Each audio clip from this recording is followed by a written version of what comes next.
Today we're going to be drinking some Grenache from California, from Napa, by a maker called Relic. These guys are Relic, are good friends. I've known them for a very long time. And they've started in the early part of the century, 2001, 2002. Mike and his wife Shati, they started making Pinot primarily. And Mike was also the winemaker for a while for Realm, one of the really top boutique wineries in Napa.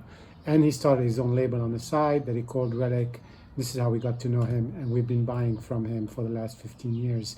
They have lots of different cuvées. They started focusing on Pinot, as I said. They've also developed quite a bit of Rhone varietals. Mike, in his youth, spent a lot of time in France, in Spain.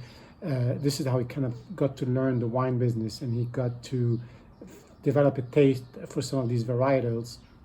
So he's got a lot of Rhone inspired wines, a Rhone blend, a Petit Syrah, a Syrah.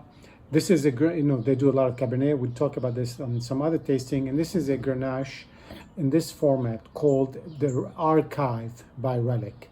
Now, for some of these wines, the Pinot, the Syrah, the Grenache, and the Cabernet, they have two kinds of bottlings. They have the premium bottling, which has the oldest and the best wines and grapes and vines coming from the best barrels in it. And they try to make also a younger bottling of maybe some of the younger vines or some of the barrels that are a little bit more ripe and mature in this format, which is a lot cheaper, a lot affordable, more affordable than the premium ones, and a delight to drink right away. You can buy them and drink them. You don't have to wait and put the stuff in your cellar like a lot of the other wines. And so this is the Grenache. This is the first Grenache Relic archive, started in 2015 from a very small plot in Napa, a little bit of a mountainous hillside plot, but facing south. So you don't have to worry about not having the typical heat for a Grenache. And they make really small amounts. The premium is called Paris, the Grenache, and they make about, a couple hundred cases. And this one, they make less than 100 cases off. Mike does not have his own vineyards, not that I believe. I think they really farm and take the production of very specific vineyards that they've chosen throughout the area. And they get to pick what they want. They get to be responsible for the whole process, but they don't own land. Anyway, this is the Grenache archive. Look at it's very light. I think it's uncharacteristically light for a Grenache. It's kind of a little bit almost Burgundian, even though it's 15% in alcohol. So it has a lot of fruit, red fruit, a little bit of pepper, which you would expect, but it doesn't have, again, the heat of a French Grenache, which is kind of very interesting to see the difference between those two, even though a lot of the base bouquet are the same.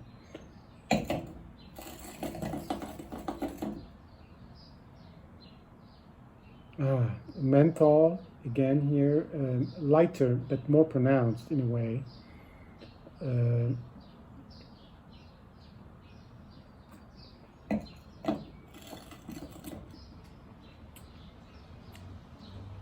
It's got that distinct Napa. Sometimes, like when you drink a Pinot from Napa, you can tell it's from Napa. It's got that distinct Napa, maybe salinity a little bit. And I think you get that here also. It's definitely not a French Grenache. It's got the attractiveness and a little bit of the pepper, the menthol, as we said, but it has a little bit of salinity, a little bit of clarity that takes the edge off the alcohol, and it's really very pleasant to drink and to drink right away without further ado. Cheers.